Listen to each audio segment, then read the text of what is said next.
The Challenger disaster occurred on January 28, 1986, when the NASA Space Shuttle Challenger, STS-51L, tragically broke apart 73 seconds into its flight, resulting in the deaths of all 7 crew members aboard.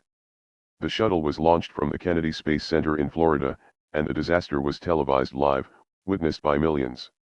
Key details of the Challenger disaster. Crew members. The crew consisted of Francis R. Scobie, Commander; Michael J. Smith, Pilot; Ronald McNair, Mission Specialist; Ellison Onizuka, Mission Specialist; Judith Resnick, Mission Specialist; Gregory Jarvis, Payload Specialist; Krista McAuliffe, a high school teacher selected as the first civilian in space. Cause of the disaster. The cause of the disaster was determined to be the failure of an O-ring seal on one of the solid rocket boosters, which allowed hot gas to escape and damage the adjacent SRB aft field joint attachment. This led to the separation of a section of the right-hand SRB aft field joint attachment, causing the SRB's aft field joint attachment to fracture and the subsequent structural failure of the SRB.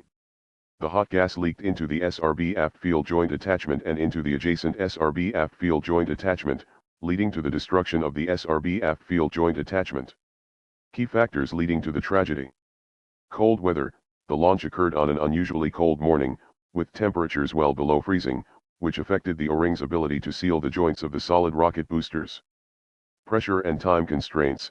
There was significant pressure to launch the shuttle on time, and NASA management was aware of the O-ring problems but proceeded with the launch despite concerns from engineers. Challenger's design.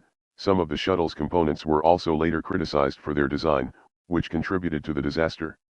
Aftermath and impact. The Challenger disaster had a profound effect on NASA and the space program. The shuttle program was grounded for nearly 3 years while NASA underwent an extensive investigation and made modifications to improve safety. The incident also highlighted the risks of space exploration and led to more stringent safety protocols and management changes within NASA.